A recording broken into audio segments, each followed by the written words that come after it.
Welcome, everyone, and thanks for being with us this next hour. You're listening to Everyday Astrology with C.A. Brooks on Transcendental Tuesdays, and we're on 12radio.com, and we're also simulcasting on my YouTube channel, which is the name of the radio show, Everyday Astrology with C.A. Brooks.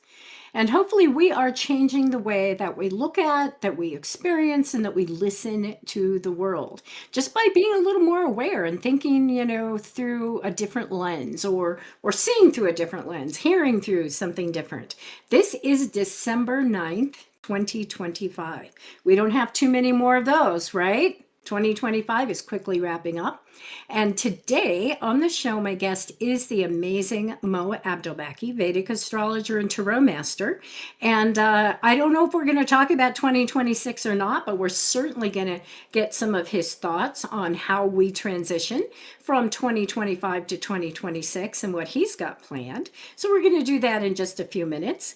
But I want to check in with the Cosmic Dance for the week of December 8th. Just highlight a few things. But as always, I want to shout out to Mark's Power Peak, which is that digital online newsletter, because I write an article that basically details exactly what's going on this week from an astrological point of view. There's also a lot of other articles, including one written by Mo. And, those have different topics like I Ching or Tarot or Feng Shui and numerology, all of those things, specifically spirituality and mysticism. So it's got like almost something for everybody who is into this kind of thinking or who wants to kind of stay awake in this world, let's put it that way, or get awake in this world.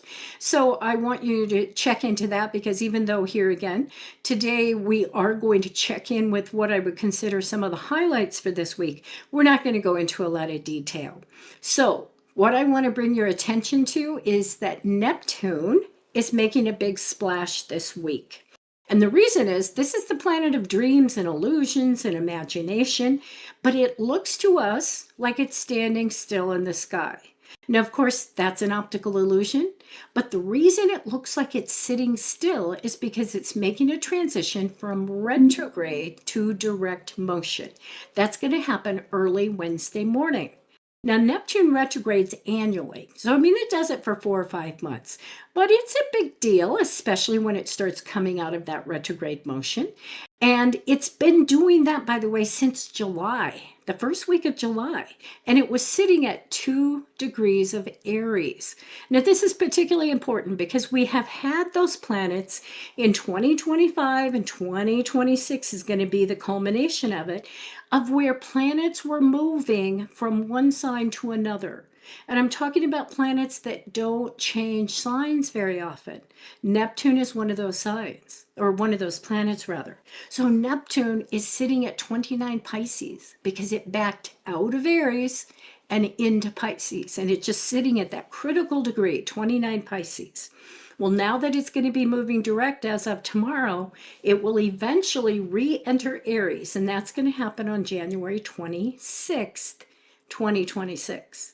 But you know what that means is we really barely have time to blink before this period is going to be over. And when I say this period, think about it. Neptune has been sitting in Pisces basically since about 2011. And it's not going to return to Pisces until 2175. Get that? 2175. We're talking well over, 150, 160 years. So if you're that person who says, I've loved Neptune and Pisces, or you just kind of want to soak up that energy, it's only going to be around for another, month, literally, just another month, another 6 weeks. So I just want you to think about that. And there again, I've got some other things I want you to think about. You can check those out in Mark's Power Peak if you want to.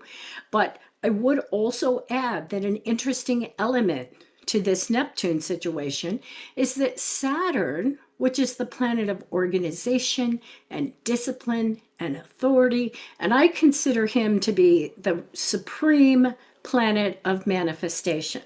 Well, he's running a parallel pattern to Neptune because, like Neptune, it moved into Aries in 2025. Then it went into a retrograde pattern and it backed into Pisces. So Saturn is sitting at 25 Pisces. And it finished that retrograde on Thanksgiving Day. But now it's running parallel to Neptune, just a few degrees away. And it's also heading back to Aries, which it will reach on February 13th. But here's the thing, I love these two planets together. Now, and I will admit a lot of people don't because they see them as working at cross purposes. Neptune is the ocean. Neptune is free-flowing energy. Saturn is the container. But do you see how that works so well together? You know, Saturn contains the energy of Neptune. In other words, Saturn helps us channel and focus the energy, those dreams, you know, all that imagination, that creativity, that spirituality. Saturn helps us form it and be able to use it. So I think they're wonderful together. Although, yes, they have very different purposes and they have very different ways of working in the world. But I think it's a wonderful time for kind of latching onto that kind of energy and saying, what kind of container do I want to have around my dreams? And, you know, this is a time to kind of look over the last 14 years, which of your dreams came true? Which of them did not? And how are your dreams different now? What different dreams do you have? You know, Neptune governs fashion too. So that's going to be something really interesting to watch, as especially Saturn and Neptune are both in Aries. But this kind of cues us to going right into Mars, because what I'm talking about is a steady and purposeful process for turning dreams into manifestation. And when I say cue Mars, Mars is the planet of action. And late Sunday night, December 14th, Mars is going to move into Capricorn. Capricorn is the sign that's ruled by Saturn. So talk about being on purpose, you know, having a plan and trying to implement a plan. That's what we're doing with Mars moving into Capricorn. And it's going to be there through January 23rd. Now, we're not going to talk a lot about Mars today because for one reason, it doesn't, like I said, it doesn't move until late Sunday night. So we'll talk about it on this show next week. And we'll also talk everything Capricorn next week because we're going to have the sun moving into Capricorn. And then a week later, Venus is moving into Capricorn. So see, we're having that shift of seasons as we approach the winter solstice. So that's what we'll talk about next week. Now here again, you can read Mark's Power Peak to get some information about Mars and Capricorn, but we will take care of all of this. We will talk about it next week. Now, before we get Mo, I do want to just say one note about Mercury, because Mercury is the planet of communication, and it recently finished a retrograde, and it had moved from Sagittarius back into Scorpio. And now this week on Thursday afternoon, December 11th, it's going to move back into Sagittarius. So this is going to be an interesting period too, because it's going to be there until New Year's Day. And so that makes me think that, you know, with Sagittarius being hopeful and being adventurous and being the sign of seeking out the truth, it just gives us that opportunity to kind of look at that retrograde and say, what did we learn? You know, what are the lessons? What can we take away from it? Because when it hits New Year's Day, it too is going to be in that very purposeful sign of Capricorn. So see, this is just, to me, this is just fascinating stuff as these planets kind of play with each other and weave a story. And that really is what it is. So you might want to think about, what are the themes of your life? What is your story? Do you want to share that story? Because Mercury in Sagittarius is a storyteller and excels in theater and drama. So, you know, these are just some things to kind of tuck away and to think about. So let's get Mo on the show and see what he's thinking. And, you know, we've set the stage here. We could talk about Mars and Capricorn. We can talk about Mercury and Sag. We can talk about the upcoming winter solstice, which is always something just, to me, very exciting and an interesting time of year. But also, I do want to shout out to the people in the chat room over on YouTube. Hey, thank you so much for being here today. It's always great to see your comments, and I really appreciate Renee. And let's see who else I can see. I need to refresh this. But Leslie hey, thank you so much for joining me today, for joining us, and I'll check that later. But let's get Mo on the show and see what he is thinking. And welcome, Mo. Thank you for being here today. Hey, good morning, and thank you for having me. I missed you. Well, thank you. I missed you too. I love these How? provocative conversations. Yeah, yeah. How are you? I'm good. I am good. Good, Lots good. of stuff going on, though. Life seems to just always have lots of interesting turns and twists. Yeah, that's a fact. That's a Yes. fact. I mean, time keeps marching on, doesn't it? Mm-hmm. Yeah, my firstborn is turning 47 this weekend. Oh my, 47. My oh my God. gosh. I shouldn't tell things like that on the air, but No, you shouldn't. no, I Well, mean just for security. But yeah, it just blows me away, because I can yes, still remember quite literally as if it were yesterday the day that that happened. So yes, yes. yeah, Well, and going along that line, I just recently took a vacation and I went with a niece of mine. And it was funny because we were renting a rental car and she wasn't there yet. I was picking up the car and I said, well, there will be another driver. It's my niece. And the guy looked at me and goes, well, how old is she? And I said, well, 40, 42. Which of course blows me away. And he yeah, goes, oh, okay. Because of course I knew what he was thinking is that she might be less than 20. And of course I'm right. thinking, look at me. Do you really think I have a niece that young? But in any case. So then I told her, I said, he said it's fine. He doesn't even need your information. We don't need to go back and check in with him or anything. And I said, because I told him you were 40. And she goes, CA, I'm 49. Oh my God. I was like, 49? How did my niece get to be 49? Yes, I know, I know, I That's know. impossible. Yeah, I mean, I've got grandkids and stuff, It's just like, when Yes, did that happen? I'm only 20 something. I mean, or right. 19. Maybe I'm 8, maybe I'm 12. I can't figure it out. Which, you Uh, bring up something interesting, which is one thing that, I mean, maybe this seems intuitively obvious to most people, but it really hasn't been until, for me until, I don't know, recently. But just how it doesn't matter how old you are, you always have this kind of mental age. yes. And you never see yourself as being anything else. Yeah. And I mean, and I find that all the time. I'll look at other people who are my age, maybe even younger, and I think they're so old. And Oh it's like, yeah. but that's it. I'm not 25 or 30 or whatever it is I see myself as, but my mind feels that way. Yeah, that to me is the eternal fool, you see, Oh. or the magician, one of the two, Hmm. or both, because they never age. The fool never ages. That's the feeling of wonder at everything.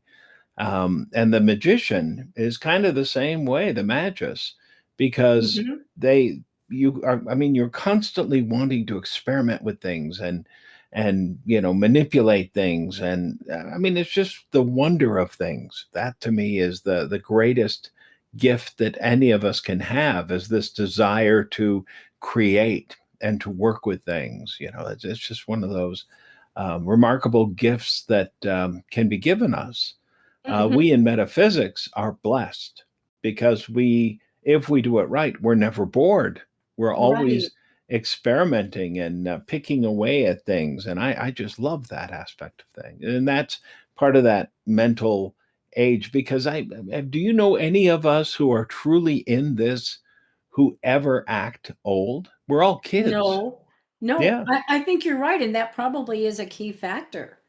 That there's Yeah. always something new to learn, or it feels like the world is always a classroom of literally, ooh, what's that toy over there, or ooh, I never have tried that, Yeah. that And kind of thing. it's Yeah.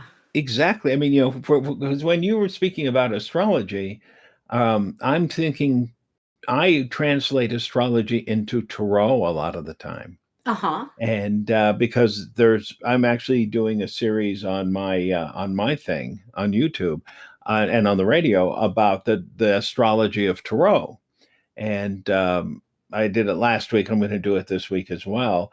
And so I like to translate planets and signs as tarot cards. Right. And it's very visual, and you get these images and you translate it, and it's so much fun, because It you say, is. okay, now what would that be? How would that work? And it takes the monotony out of everything. Yes, you know? yes. Well, and along those lines, I think I've been practicing astrology for at least 40 years, I guess, and Yeah. tarot about the same amount of time. And every once in a while, like I look at what's going on right now, Saturn and Neptune kind of running parallel, and I'm going, have I seen this before? When have I seen this before? Yeah. Everything with astrology, it always seems relatively new to me, even Oh though yeah. we know that there's cycles. And I've always heard this, and I don't know even how to check it out, but I've always heard that the same astrology chart only repeats like every 26,000 That's years. right. That's Is right. that right? Because of I, it is correct. yeah, Actually, a little bit however you figure longer. that out. Yeah. And that's because of the precession of the equinox.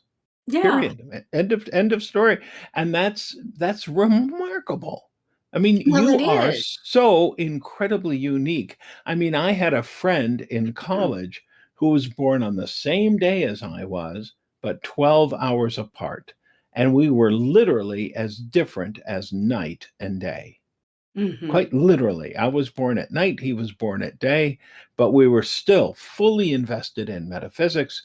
And back then they called it the occult, you know. Yes. And, Yes. but we were just absolutely entrenched in it. And it was just fantastic. It was fantastic. And we were great friends. And, but that 12-hour difference made all the difference in the world, quite literally. Quite Yes. literally. Yeah, so if you're studying something like astrology and you're bored, you're doing something wrong Well, because you that's are. it. And It's if you're having to always, revert to the books all the time and not taking off on it like wings on your back in a high wind, you're not yeah. doing it right. Yeah. Well, yeah, it's always going to look different and it always looks exciting. I mean, that is how I feel. Like it's like you turn the next page of the astrology calendar, you're looking ahead and you're going, "Oh my gosh, look at what's happening here." It Yeah. is. I find it very exciting, but I also realize it's just a lens through which to understand life. But That's right. we all have those lenses. We all have those ways of looking at life. And why not use the ones that are the most fun, That's right. I right? mean, I'll never forget my first real explosion of palmistry understanding. I mean, I'd been doing palms for a while, but I did a gig at the Denver Zoo, and it was with people it was fun. We were doing readings, and it was a group of us, but I did 100 palms at least in an Oh afternoon. my It was gosh. a picnic, a company picnic, and I was doing Yeah. palm after palm after palm. And suddenly I realized that I was just killing it. I mean, I was just nailing these people, and it just all came together. And you realize that that's art. That's the Yes. art of what we do. It's a science, it's an art, but really that's the whole meaning of the temperance card. It's the coming together of science and art in one place. You bring it's alchemy, but there's more to alchemy than just puffing into a fire and boiling things. It's about intuition. It's about life. It's about everything coming together in one moment, and it's so exciting. And it just all comes together. Astrology is much more than planets and signs and squares and trines. Oh, that rhymed. And it's so much more than that. It's about seeing it in the moment and getting the picture. And it just flashes in front of you, and you find something, and you know the truth in that moment, in a flash, in an instant. It's inspiring, and it's exciting. And it's like, oh my God, I can help somebody with this. Hmm. It's Or so help fantastic. myself. Yeah. Yeah. Help Yeah. Or myself help yourself. understand this. Well, and you're mentioning the tarot. Of course, I always use tarot with astrology. Right. And That's also fascinating to me because, I'll look at something astrologically and then say, okay, I want a tarot card. And I have in my mind what I think the card should be. It's never that Mhm. card, almost never No. that card. But it's just amazing, like, oh, I didn't ever think about this, and just trying to put it together, which is why, I mean, in most cases, I know which planets and which signs correlate to which tarot cards, but not Right. always, because so often I'll have a card or an idea from tarot and I'll go, this always reminds me of Capricorn, or this always reminds me of Mars. And, Yeah. somebody else would go, why? And I'm like, because it just always comes up together. For Yeah. me, that idea, those ideas always come up together. I guess that's my Mhm. story, my lesson, my life, but it's just fun to see the way it works out. And of Oh, course, yeah. I'm still kind of into, okay, you obviously didn't understand my question. I need another card. Right, right. Oh, no, You I know? always figure the universe understands, it's me who doesn't understand, you know? Well, Mo, Um, I'm just slower. I'm just no, slower you're because I'm not just like, slow. that is not that card I wanted. And it is No. funny because I'll even grab another deck, and guess what? The same card comes out. Oh, I sure, go, sure. okay, I will take it. Yeah, I always say, "Just go ahead, thunk me. Let me, Yeah, give me the thunk," you know? yeah. But, I'm working with a kind of an obscure in this country form of divination known as Kipper cards, and, I discovered it a few years ago. It's mainly German, I think, and, I loved it so much, I created my own deck and got a set printed up, and I love it. I love it, but it's not easy because it's easy to take it too literally. It's a very organic sort of way of doing readings. It's like the Lenormand deck in some ways, Uh-huh. in that Yeah. it's 36 cards, but it moves because there are certain rules. There are cards that you stop on and other cards that generate a further reading. And so it's kind of complicated, but I love that stuff. Right. And what I love about it is that it really you can take it very verbatim and get yourself into a lot of trouble, if you know what Hmm. I mean. Yeah. Or you can really contemplate it. I did a reading just the other day for myself. I was going to talk to a friend, and who lives across the country. And I said, "Okay, tell me, how will this go?" And it was very to the point. And I said, "Wow, that's weird." And I of course misread it because I'm still working on this. And in hindsight, I went back and looked at it, and it was absolutely correct. In Yeah. that I went back and said, "Oh my God, it was absolutely clear as mud in the beginning," but in hindsight, I learned, and so you learn how to do readings by going back and looking at your number. Of course, I should have taken a picture of it or something, but that's the key: is constant refinement of our art. Um, Yes. and life is so fascinating.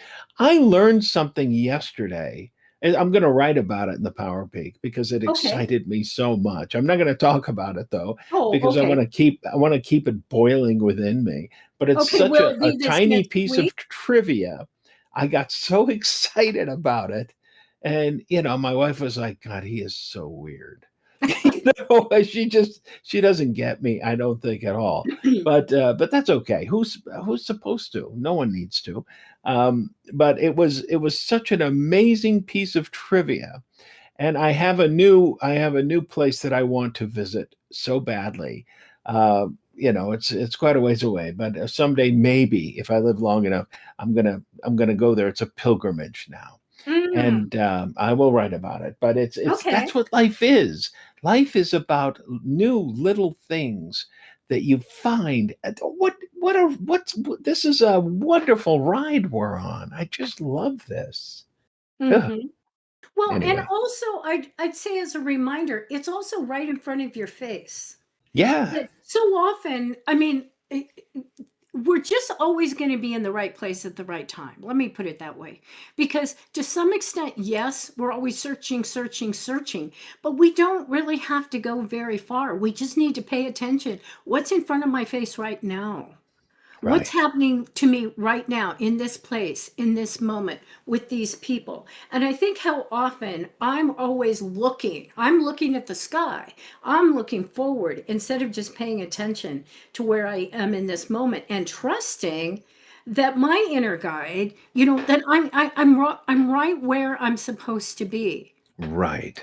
Right. you know? I I've got to tell you, But nothing against pilgrimages. That's not where I'm going, by the way. But oh just no, no, saying, no. yeah. That This you would be a found this peace pilgrimage right that now. would be Yeah. joyous for me and for many reasons, but it's just this would be my first stop on it. I'll write Mhm. about it because Okay.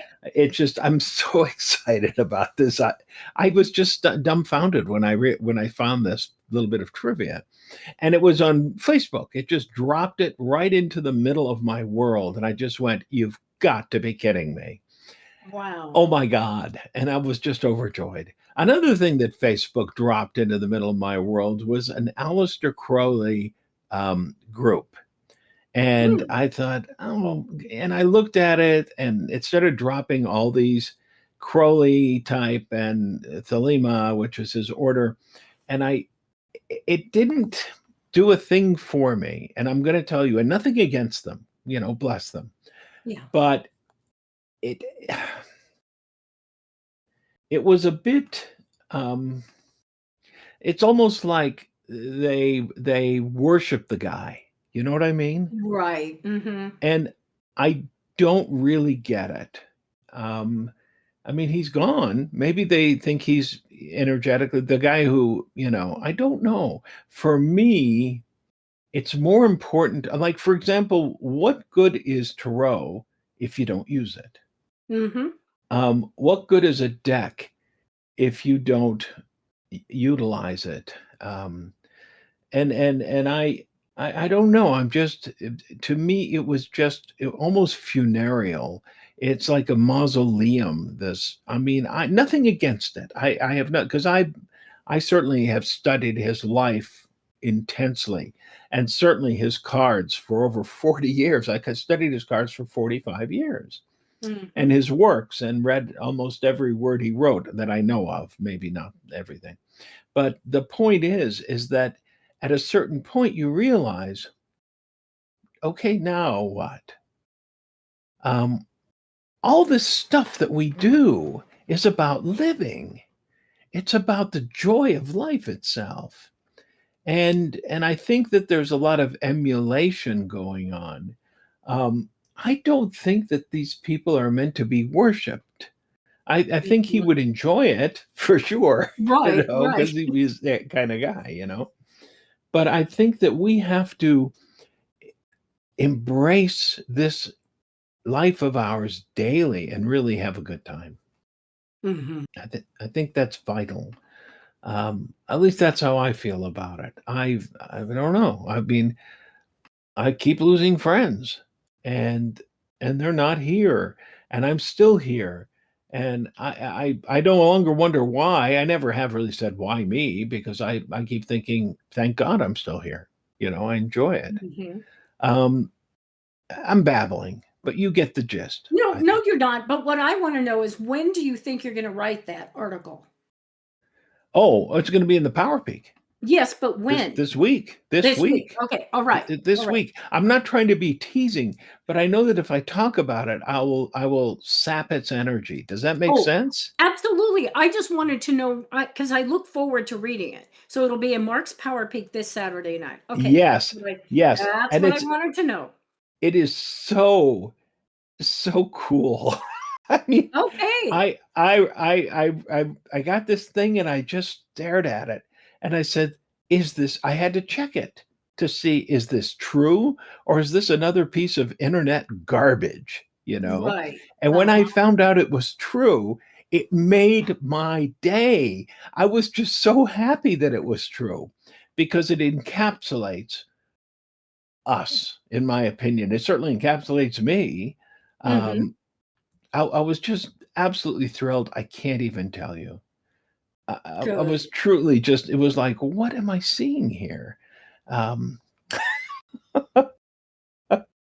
it's, and I think you'll enjoy it. I'm not trying to be coy. Trust me, me being coy is like a walrus trying to be coy. Uh-huh. It's not, doesn't Yeah, work. But I just don't want to rob it of its true impact in my absolutely. mind. I I just, just want to make sure I don't miss it. yeah. Oh, no, no, you won't miss it. All you have to do is just hang in there, and if you look at any, all of you, just read the Power Peak. I think you'll see why I'm so excited about it. Okay. And I always say this every show, but Mark's Power Peak, if you're not a subscriber, you can subscribe for free. Go to 12listen.com and there's a link. Just, Yeah. click that link and put in your email, and you will not go on master lists everywhere in the world. You will just get the Power Peak every Saturday night. And it's free. Yes, it It's is. It's free. free. Yeah. I mean, goodness gracious. I mean, why not do that? It's really kind Yeah. of cool. Yeah. Yeah. So, in addition to what you're going to be writing about, what else are you looking forward to? Or of all the things that we've kind of brought up, what would you like to really touch base upon? And I actually have another question for you. Like usual, we are kind of rolling around some ideas for prediction shows, or for at least, queuing up 2026. I think we're going to do that. Is it the 9th of January? I'm trying to That's what I remember. heard. Yeah, That's what I I think that's heard. it. So, people, I know you look forward to it. It's not going to be right around the 1st. It will be on the 9th, but we are putting together some ideas and trying to figure that out. So, are you going to be a part of that, Mo, or are you going to do a I special have not show decided yourself? yet. Okay. I made a boneheaded I made a real boneheaded prediction that Trump would not be elected. And I realized, well, of course, it was just purely wrong, but I was also predicting with my heart. You know what I mean? Yeah, I was going to Uh, say it was wishful thinking.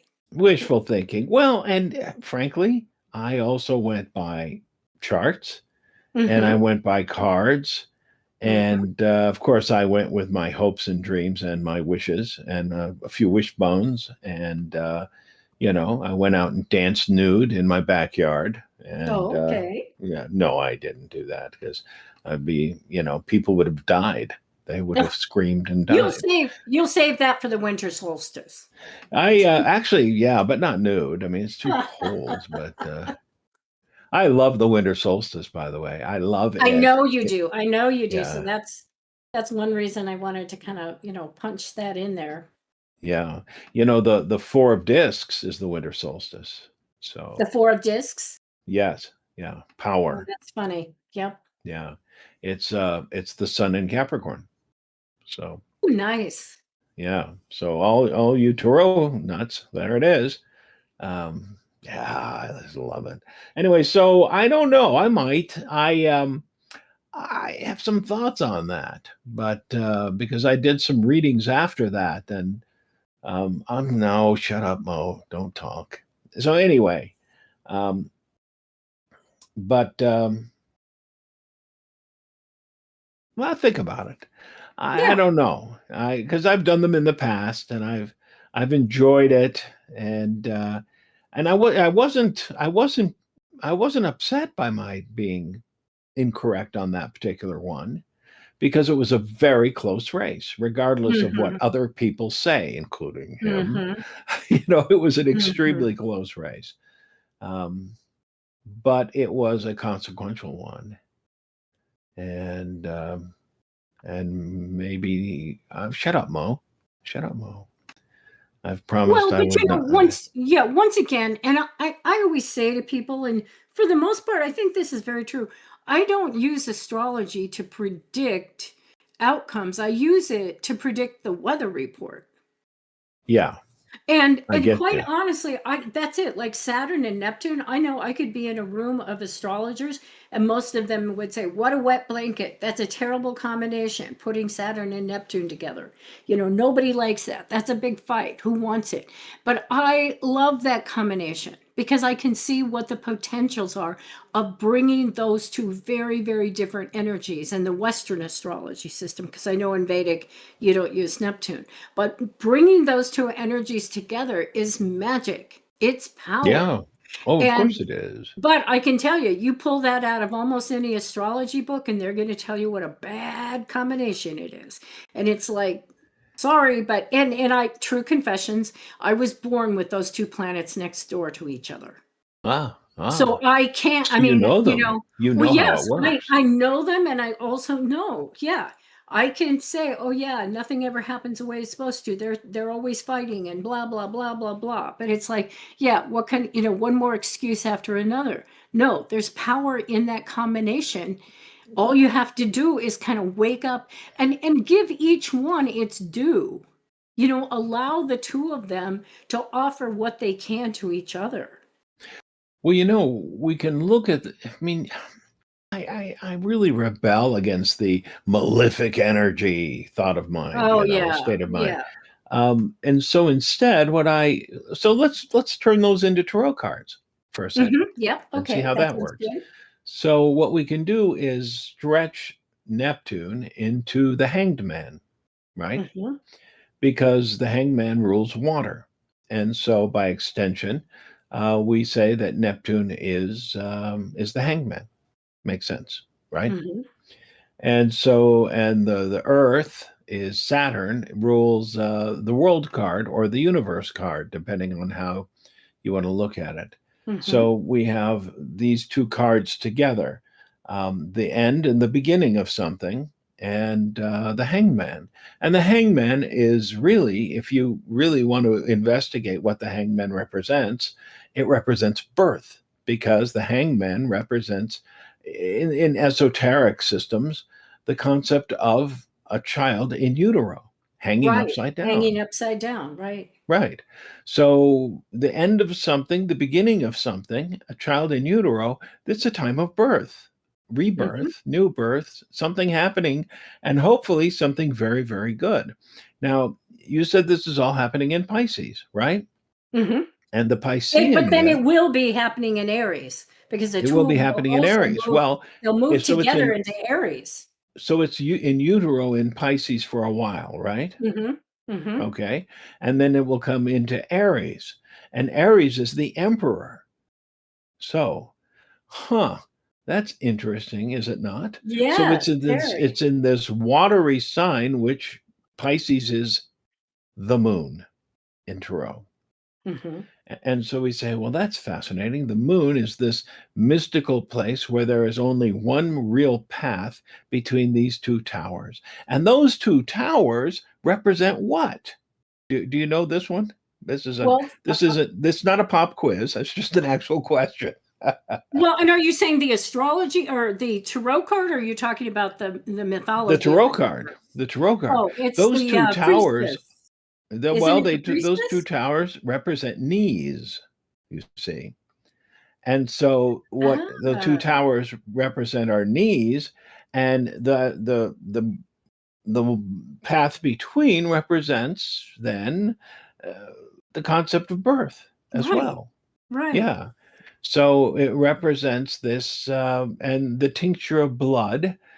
So it can represent many different things. It can represent menopause, it can represent birth, it can represent, but in this case, we already have this birth being represented.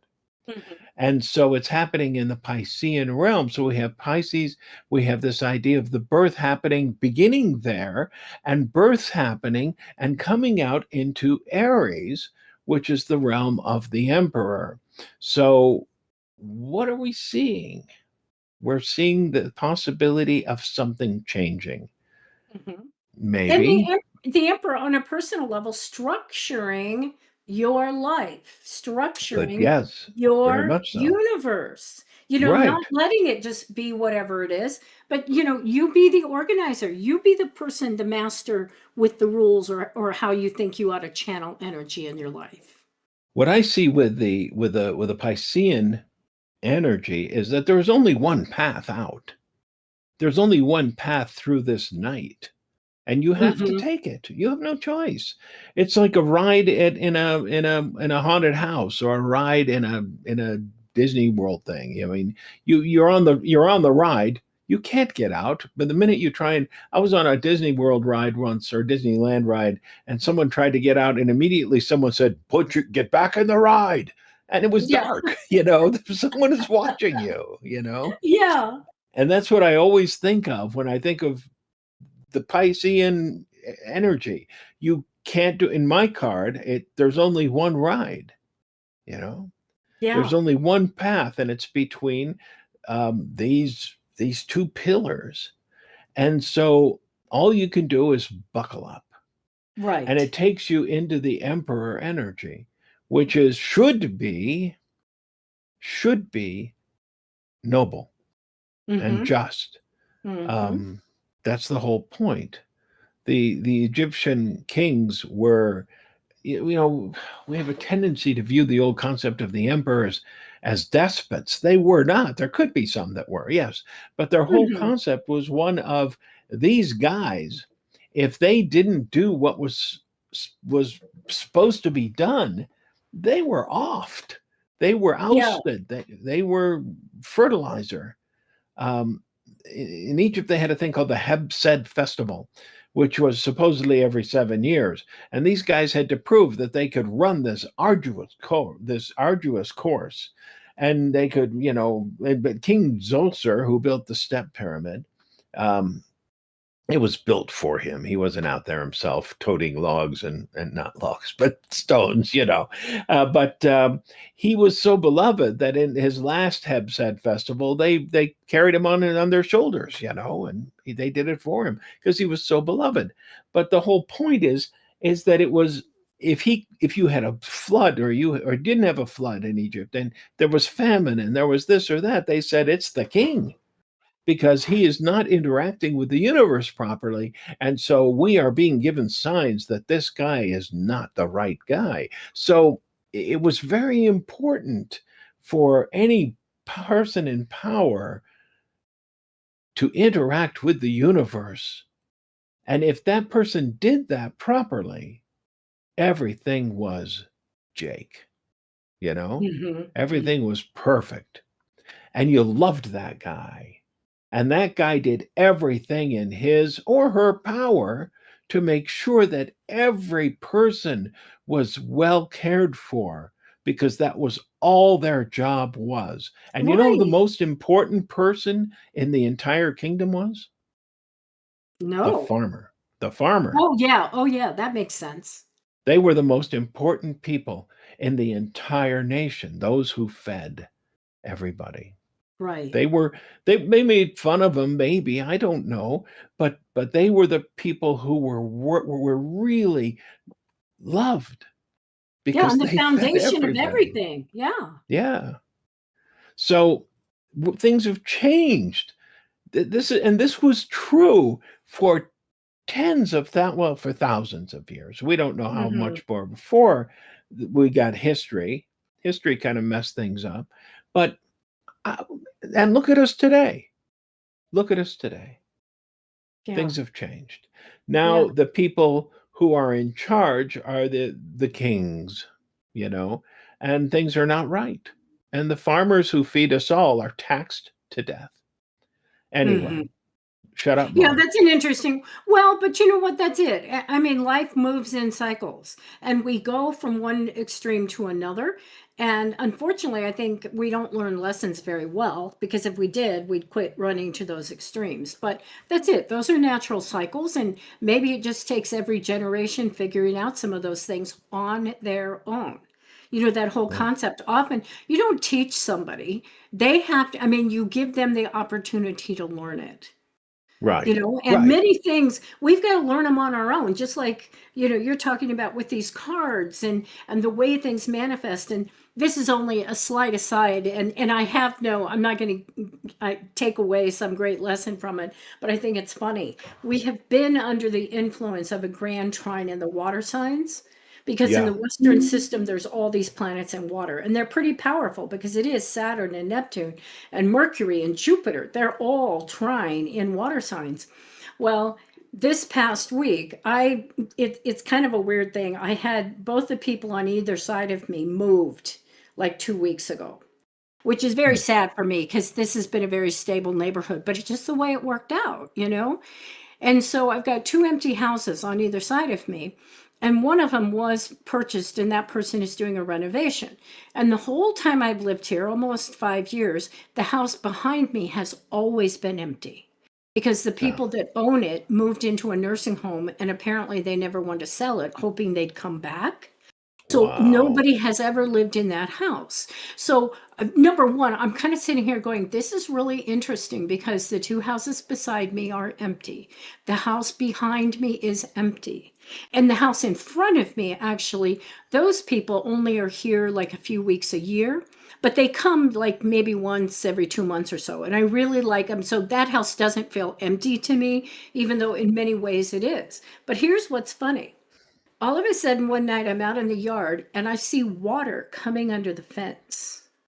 And I Wow. realized that something has gone awry in the irrigation system of that house. But I have Yeah. no phone number. I know the house has been recently sold, but I don't know to who. So there's nothing I can really do about it. And I thought, okay, I'm going to watch it. And if it really becomes like a tidal wave flood, I better call the water department. But it didn't. So I thought, oh, this is just their irrigation system.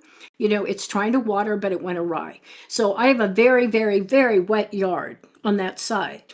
Well, a few days later, the one behind me, which, like I said, nobody lives there, but they're keeping their irrigation on. All of a sudden, I've got a flood in the back of the, of the yard too, and I'm just Gee. like, okay, what's going on with all this water? And Yeah. so, Yeah. and the minute I said that, I go, oh yeah, that grand trine in the water sign. So what is the message here? But I'll tell you, one of the messages is that we are, water is such a precious resource all over the planet, but certainly where I live in Nevada. And so in some Oh, ways of I'm getting course. Yeah. I'm getting all this free water in my yard. You know, Interesting. my landscaping is loving it. So Well, and interesting. Yeah. at At least the one same, neighbor. Go ahead. I was just going to say, at the same time, we lost water pressure terribly. Called a plumber. He came out and he checked our water pressure. It's 20 below what it should be, 20 psi or whatever, STP or whatever, and and it's like I think it's the entire city. I think they've dropped the water pressure to everybody because of the scarcity of water right now. Yeah. Yeah.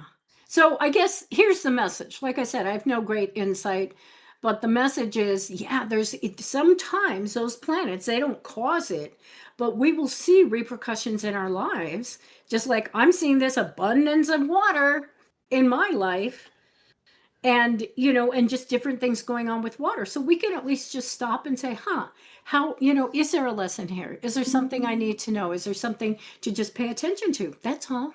But Yeah. like I said, I thought it was kind of funny. And Mo, I'm looking at the clock and realizing we've got 4 minutes to wrap up. Huh, So that I want to definitely just say thank you so much for being here today. I always of course. appreciate it.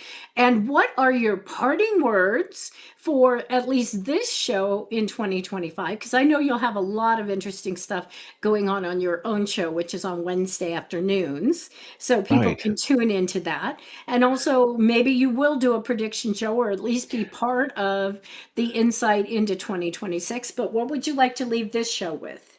Well, if you want to continue this thought tomorrow, I'll be doing my second part of astrology and tarot. And if you want to find out which princess in the deck rules the Americas, tune in. Oh, So that sounds great. Okay, and that's yeah, 3 Pacific time? 3 Pacific time. Yeah, live, and of course it's on forever on YouTube after that. So Okay, and your YouTube channel is? at Mo Abdelbaki.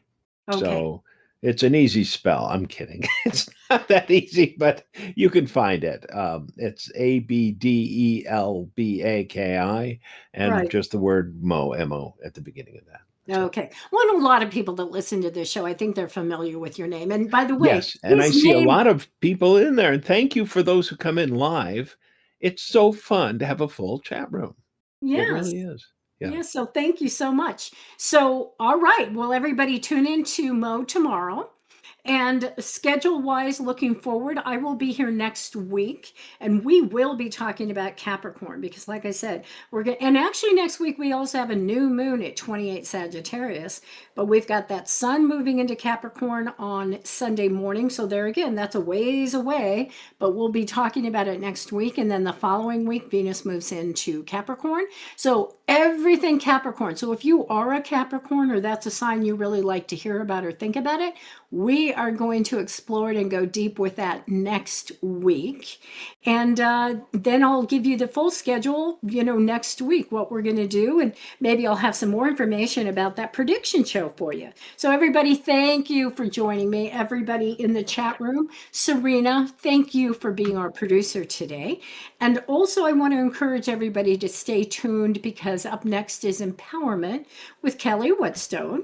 And this is the week that I joined her. We call it our monthly meeting of the minds. So you can stay on to 12radio.com or go over to Kelly's YouTube channel, which is Empowerment with Kelly Whetstone. And before we go, though, I want to give you the quote of the week. This is Mars in Capricorn.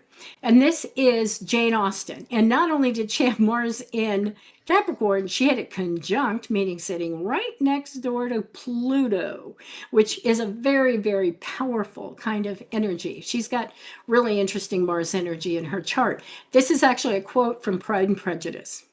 So, Jane Austen, Pride and Prejudice, she says, "There is a stubbornness about me that can never bear to be frightened at the will of others. My courage," Mars word, "always rises at every attempt to intimidate me." So, there is Mars sitting next to Pluto in Capricorn.